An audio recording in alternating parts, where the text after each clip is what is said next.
Bonjour à tous, je vous retrouve aujourd'hui pour le cours de physiologie humaine 2 ayant trait au système sanguin. Nous en étions restés au cours précédent sur les groupes sanguins. Vous connaissez déjà cette notion de groupe sanguin qui est très importante. Il est nécessaire de connaître la compatibilité afin d'éviter des réactions entre le donneur et le receveur, réactions qui peuvent être mortelles. À la surface des hématies sont présents des antigènes de surface. Ces antigènes sont des protéines spécifiques qui permettent de déterminer le groupe sanguin. Parallèlement, sont présents également dans le sang des anticorps, que l'on appelle des anticorps sériques, et qui sont dirigés contre les antigènes non présents. Cette détermination est dite génétique. Le développement se fait pendant la période fœtale, puisque les groupes sanguins sont présents à la naissance. Et cette notion de compatibilité donneur-receveur est très importante. Lorsque donneur et receveur sont incompatibles, lorsque les antigènes présents sur les hématies sont différents, il se produira une attaque contre les hématies transfusées qui seront détruites. La réaction transfusionnelle qui en découle comprend la formation d'agrégats d'hématies transfusées, l'hémolyse d'hématies transfusées, le choc et l'insuffisance rénale aiguë. Différents types d'antigènes sont présents à la surface des hématies. Les plus connus et importants sont les systèmes ABO et Rhésus que nous allons voir par la suite. Vous pouvez distinguer dans le tableau les différentes caractéristiques des groupes sanguins A, B, AB et O. À peu près 55% de la population possède à la surface des hématies soit des antigènes A, on les appelle des individus du groupe A, soit des antigènes B, on les appelle des individus du groupe B, soit des antigènes des deux types, dans ce cas-là, ce sont des individus de type AB. Les 45% qui restent n'ont ni antigène A, ni antigène B, et représentent le groupe O, qui possède par contre des anticorps sériques anti-A et anti-B. Ne confondez donc pas anticorps et antigènes. Les individus du groupe A synthétisent par contre des anticorps anti-B. Les sujets de groupe AB, qui ne possèdent ni anticorps anti-A ni anticorps anti-B, sont dits receveurs universels. Les sujets du groupe O, qui ne possèdent pas d'antigène A ou B à la surface de leurs hématies, sont dits donneurs universels. Le Rhésus, quant à lui, correspond à un autre système d'antigènes présent à la surface des hématies. Les personnes possédant l'antigène RH sont dits Rhésus positifs, environ 85% de la population. Il peut se produire que des personnes Rhésus négatifs fabriquent des anticorps anti-Rhésus, mais ne le font que dans certaines conditions, en particulier la grossesse, par exemple. Nous allons voir désormais les caractéristiques des différents types cellulaires présents au niveau du sang. Commençons tout d'abord par les leucocytes, qui portent également le nom plus générique de globules blancs. En termes de généralité, ils ont bien évidemment un rôle de défense dans l'organisme. Ce sont les cellules les plus volumineuses du sang. Ils représentent environ 1% du volume sanguin total. Ces cellules sont caractérisées par un noyau et des granulations cytoplasmiques. La formation de ces cellules s'appelle par conséquent la granulopoïèse et passe du myéloblaste au myélocyte avant de se différencier en l'un des trois types, neutrophile, éosinophile ou basophile. Leur noyau est souvent polylobé. Leur dénomination provient du colorant histologique qui est utilisé et qui leur donne leur couleur caractéristique. Par exemple, les éosinophiles sont colorés par l'éosine, qui est un colorant acide rouge. Les basophiles par le bleu de méthylène, qui est un colorant alcalin. Et les neutrophiles qui deviennent pourpres parce qu'ils prennent les deux types de colorants, à la fois l'éosine et le bleu de méthylène. Donc comme je viens de vous le décrire, ils sont caractérisés, ces leucocytes, par un noyau et des granulations cytoplasmiques. Les granulocytes neutrophiles, éosinophiles, basophiles constituent les 3 types de cellules dans cette lignée granulocytaire. Il existe également, comme nous l'avons vu précédemment dans le cours, une lignée dite agranulocytaire qui comprend les monocytes et les lymphocytes. Abordons plus en détail les différents types cellulaires. Tout d'abord, les polymorphonucléaires neutrophiles. Ils ont un rôle dans la protection de l'individu, et notamment ces cellules ont la possibilité d'être stimulées, activées par des chimiotaxines ou chémotaxines. Ils ont la possibilité de réaliser de la phagocytose de microbes et particules avec une assez grande puissance cellulaire. C'est pour ça que j'ai mis plus, comparé à d'autres cellules, nous allons le voir, qui ont une capacité de phagocytose moins importante. Leur nombre va être augmenté lors de l'exercice physique, surtout lorsqu'il est important, au moment de la grossesse, en particulier au cours des infections et de l'inflammation, au cours de lésions cellulaires. Dans certaines maladies métaboliques et dans les leucémies, leur nombre peut également varier considérablement, mais également par le tabagisme ou les contraceptifs oraux. La protection de l'individu réside sur la destruction de bactéries, de virus, de déchets divers et de débris cellulaires. Les polymorphonucléaires neutrophiles sont attirés sur toute aire d'infection par des substances chimiques que l'on appelle, je vous l'ai précisé juste avant, des chimiotaxines. Ils parviennent au lieu de l'infection par une traversée de la paroi des capillaires, par un phénomène que l'on appelle le leukocyte rolling, que nous avons déjà vu dans le cours de physiologie cellulaire, et au cours duquel différentes molécules d'adhésion, telles que les intégrines ou les CAM, et des récepteurs interviennent de façon à permettre le bon déroulement de ce processus cellulaire important. Ensuite, les polymorphonucléaires neutrophiles peuvent phagocyter toute particule étrangère afin de l'éliminer grâce aux lysosomes et aux enzymes qu'ils contiennent.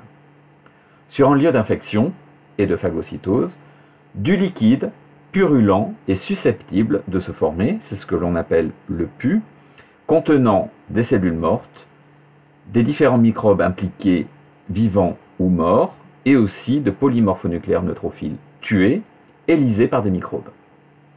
Les lésions cellulaires, tissulaires, peuvent être d'ordre inflammatoire, infarctus du myocarde, des brûlures ou des lésions également par écrasement.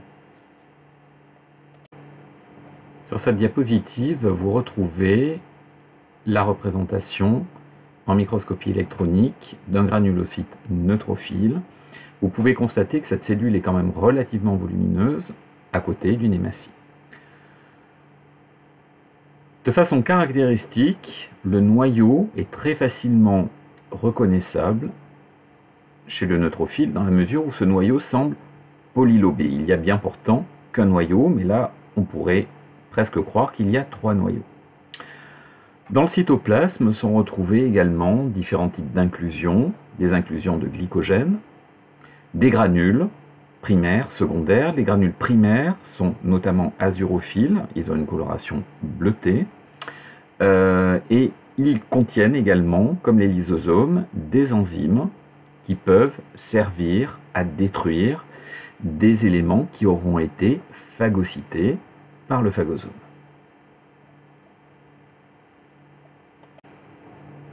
Les polymorphonucléaires éosinophiles participent également à la protection de l'individu par le phénomène de phagocytose.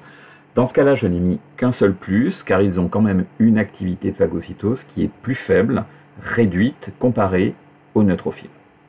Ils participent à l'élimination des vers, donc des parasites, et ils contiennent en particulier des granules atoxiques chimiques. Les eosinophiles sont souvent activés au cours de processus allergiques inflammatoires, tels que les processus rencontrés au niveau des voies aériennes des asthmatiques, la peau de patients atteints d'allergies cutanées. Ils ont la possibilité, d'activer le processus allergique grâce aux différents toxiques chimiques qu'ils contiennent, donc dans ces fameux granules, mais ils peuvent aussi atténuer sérieusement la réaction allergique en libérant, par exemple, une enzyme qui inhibe l'histamine.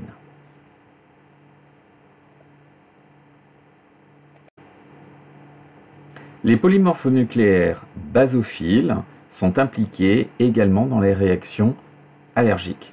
Ils contiennent des granules cytoplasmiques, en particulier riches en héparine et en histamine. Leur noyau a plutôt la forme d'une faucille, il n'apparaît pas de façon polylobée, comme nous avons pu le voir dans le cas des neutrophiles et, dans une moindre mesure, des éosinophiles.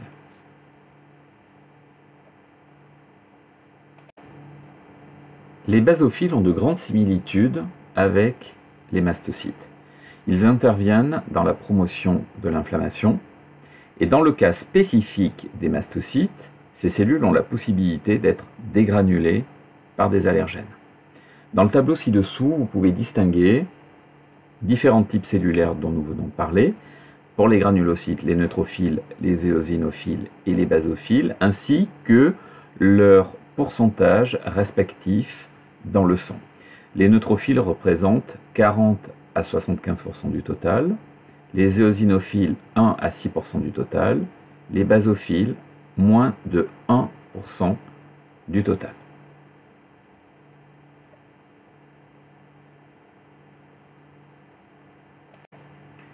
Pour la lignée agranulocytaire, les monocytes représentent de 2 à 10% du total et les lymphocytes de 20 à 50% du total. Vous retrouvez sur cette diapositive la couleur approximative des cellules telles que vous pouvez les retrouver sur une lame au microscope. Les basophiles plutôt de couleur bleue, les neutrophiles qui vont plutôt avoir une couleur violette et les éosinophiles, de par le colorant rouge éosine, vont vraiment ressortir en rouge, quelquefois ça tire un petit peu sur le rosé. Et décrit également le phénomène de phagocytose par des neutrophiles. C'est un processus qui est relativement complexe, qui va faire intervenir des molécules de reconnaissance.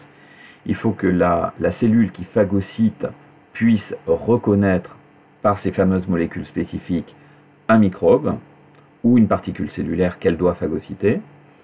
Et il se crée ensuite des phénomènes de croissance cellulaire avec l'apparition en particulier de pseudopodes. Ces pseudopodes, nous les avons décrits également dans le cours de physiologie cellulaire, ils vont faire intervenir le cytosquelette d'actine. Le microbe va être ensuite englobé dans une vésicule que l'on appelle un phagosome et généralement dirigé vers un lysosome contenant des enzymes qui vont pouvoir détruire la particule ou le microbe phagocyté. Sur la figure de droite est représenté ce que l'on appelle le mouvement amoeboïde des leucocytes. Lorsque ces cellules vont être attirées dans l'environnement, ils vont devoir quitter le compartiment sanguin, traverser la membrane par mouvement de diapédèse pour aller détruire des particules ou phagocyter des particules dans l'environnement dans lequel ils sont appelés généralement par des molécules que l'on appelle des chimiotaxines. Vous pouvez distinguer sur cette diapositive des microphotographies des différents types cellulaires leucocytaires. En haut à gauche, le granulocyte éosinophile, avec un cytoplasme complètement rempli de granules, les granulocytes basophiles au milieu, avec des granules qui peuvent avoir des couleurs sensiblement différentes, provenant du type finalement de molécule que va contenir les granules. En haut à droite, le granulocyte neutrophile, très caractéristique avec son noyau polylobé et son cytoplasme également rempli de différents types de granules. En bas à gauche, le monocyte, avec son noyau en forme de faucille, et le lymphocyte, qui lui est beaucoup plus petit que les autres cellules que nous avons déjà présentées. Il a à peu près la taille, approximativement la taille d'une hématie. Les monocytes macrophages correspondent à des phagocytes mononucléés qui appartiennent à ce que l'on appelle le système réticulo-endothélial. Ils ont la caractéristique d'avoir un gros noyau et une absence de granules. Ils appartiennent donc à la lignée agranulocytaire. Ce sont des acteurs primordiaux de l'inflammation. Ils sécrètent notamment de l'IL-1, c'est un exemple, ça n'est pas la seule. Il existe des macrophages qui sont résidents dans les tissus. On peut citer par exemple les histiocytes du tissu conjonctif, les cellules de Kupfer dans le foie, les macrophages alvéolaires des poumons, les cellules microgliales du cerveau, les cellules réticulaires de la rate, des ganglions lymphatiques et du thymus. On peut citer également les cellules mésangiales, des glomérules rénaux et les ostéoclastes de l'os. Le nombre de monocytes macrophages augmente lors de pathologies intestinales non infectieuses ou lors d'infections microbiennes. Ils ont la particularité d'exercer également un processus de défense par leur multiplication et l'isolement de particules étrangères. En quoi se différencient les monocytes? Ils peuvent donner des ostéoclastes, c'est-à-dire des macrophages résidents dans l'os et qui vont être notamment responsables de la destruction de la matrice minérale de l'os. Ils peuvent se différencier en macrophages, mais ils peuvent également se différencier en d'autres cellules du système immunitaire, en particulier les cellules dendritiques. Un exemple en image du devenir des monocytes, en particulier des monocytes CD16+. Ils peuvent donner des cellules de la microglie, permettant une défense des tissus cérébraux. Ils peuvent donner également les cellules réticulaires que l'on retrouve dans les organes lymphoïdes secondaires. Ils peuvent donner également les macrophages alvéolaires des poumons, qui vont exercer un rôle de défense au niveau du tissu pulmonaire, en particulier au niveau des parties profondes des poumons, c'est-à-dire en particulier dans les alvéoles pulmonaires. Ils peuvent donner également les macrophages muqueux, exerçant un rôle de défense au niveau de l'intestin, ou des macrophages muqueux présents au niveau des organes génitaux.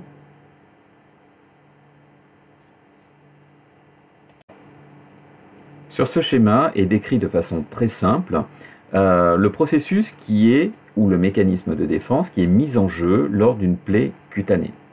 Lorsque l'épiderme est endommagé par un choc, une coupure, une plaie se forme, traversant l'épiderme et permettant de créer une porte d'entrée à des bactéries qui sont présentes à la surface de la peau. Les bactéries se multiplient, se propagent et pénètrent dans les tissus. Les phagocytes, qui sont alertés par la rupture de la peau, vont quitter les vaisseaux sanguins. C'est le fameux processus de leucocyte rolling que nous avons décrit dans le cours de physiologie cellulaire. Ces cellules vont traverser la paroi des vaisseaux sanguins par phénomène de diapédèse et arriver dans l'environnement extravasculaire au niveau duquel sont présentes les bactéries. À partir de là, va pouvoir débuter le processus d'élimination des microbes par les phagocytes et la formation de pseudopodes qui vont englober le virus ou la bactérie et pouvoir ainsi la faire pénétrer à l'intérieur de la cellule par ce que l'on appelle un phagosome. Les lymphocytes sont de petites cellules à gros noyaux. Le noyau tient quasiment la totalité du cytoplasme. Il y a simplement une petite bande de cytoplasme périphérique au noyau, mais on a l'impression, lorsqu'on distingue et visualise ces cellules au microscope, qu'il n'y a qu'un seul noyau constituant en fait ces cellules. Ils sont présents dans le sang, les ganglions lymphatiques et la rate. Ils sont issus de cellules souches pluripotentes. Et ces cellules ont la capacité d'acquérir ce que l'on appelle une immunocompétence. Il y a deux types de cellules, les lymphocytes B et la lymphocyte T. Les cellules souches pluripotentes sont situés dans la moelle osseuse, puis migrent vers le tissu lymphoïde où ils sont activés et justement acquièrent leur immunocompétence. Ils deviennent alors capables de répondre à des antigènes spécifiques auxquels ils sont sensibilisés. Cellules anormales ou cancéreuses, cellules envahies par des virus, cellules de greffons, pollen de fleurs, de plantes, des bactéries, des champignons, voire certaines molécules médicamenteuses comme l'aspirine ou la pénicilline.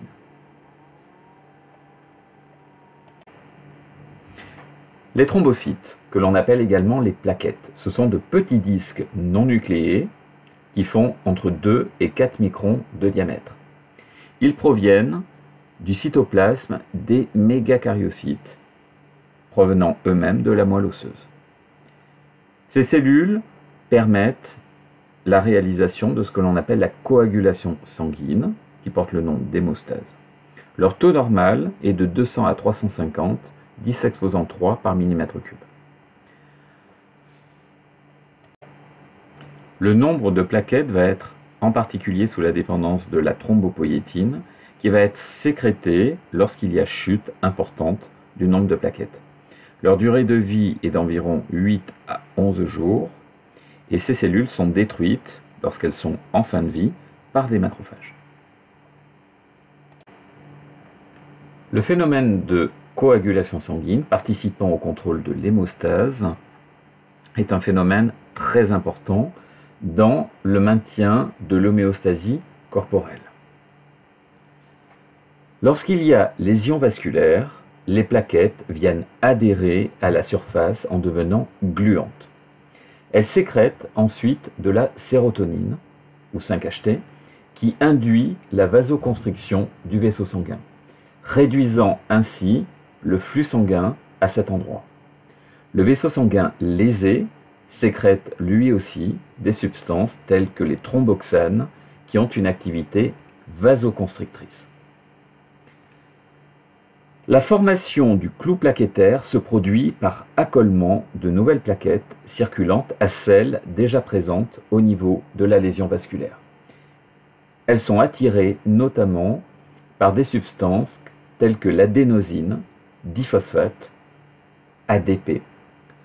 Les plaquettes accolées attirent davantage de plaquettes. On parle de rétroaction positive.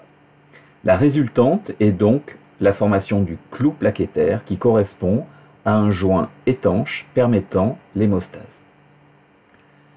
La coagulation sanguine est un phénomène complexe dans lequel interviennent un nombre impressionnant de facteurs. Nous allons voir par la suite le schéma du mécanisme. Enfin, la fibrinolyse correspond à la destruction et à l'enlèvement du caillot sanguin. Le plasminogène, qui est présent dans le caillot, est converti en une enzyme, la plasmine, par une série d'activateurs libérés par les cellules endothéliales lésées. La plasmine induit la dissolution de la fibrine en produits solubles qui seront éliminés par phagocytose. Suite à l'élimination du caillot, le processus de guérison permet la restauration de l'intégrité de la paroi vasculaire. Il existe deux voies impliquées dans le phénomène de coagulation sanguine, la voie extrinsèque et la voie intrinsèque. Tout d'abord, la voie extrinsèque se déroule rapidement, en quelques secondes, et fait intervenir des cellules, des tissus endommagés et donc situés à l'extérieur des vaisseaux sanguins. Ces cellules libèrent la thromboplastine, qui est un facteur tissulaire qui passe dans le sang. Ces réactions requièrent des ions calcium et divers facteurs de coagulation qui aboutit à la synthèse de la prothrombinase. Parallèlement, la voie intrinsèque est plus complexe et plus lente aussi. Quelques minutes. Ces activateurs sont soit situés dans le sang, soit en contact direct avec le sang. Peuvent agir sans qu'il y ait de tissus endommagés à l'extérieur des vaisseaux. L'activation des facteurs de coagulation peut se faire à partir du collagène, mis à nu, au niveau de la paroi des vaisseaux sanguins. Se forment aussi dans ce cas-là, la prothrombinase. Tout d'abord, la prothrombinase se forme et convertit la prothrombine en thrombine, qui est une enzyme. La thrombine convertit le fibrinogène soluble en fibrine insoluble. La prothrombinase peut se former au cours de la voie intrinsèque ou extrinsèque. Dans ce schéma récapitulatif, vous pouvez retrouver certains des processus qui interviennent au cours de l'agrégation plaquettaire. Le premier élément qui va induire l'agrégation plaquettaire est la présence de collagène dénudé. Ce collagène dénudé, il fait partie de la paroi vasculaire, il est situé en dessous de la couche endothéliale, il fait donc partie de la couche sous-endothéliale de collagène. Les premières plaquettes viennent adhérer au fragment de collagène dénudé qui est présent au niveau de la lésion vasculaire. Les plaquettes vont sécréter des facteurs plaquettaires, nous avons cité précédemment l'ADP, le thromboxane, qui vont induire une attraction de davantage de plaquettes par les facteurs libérés. Ces plaquettes viennent de plus en plus adhérer, formant ainsi le clou plaquettaire. Parallèlement, vous pouvez distinguer que l'endothélium libère également ce que l'on appelle des prostacyclines ou de l'oxyde nitrique qui vont prévenir l'adhérence de plaquettes à l'endroit où il n'y a pas besoin d'avoir une adhérence de plaquettes, c'est-à-dire à l'endroit où l'endothélium est intact.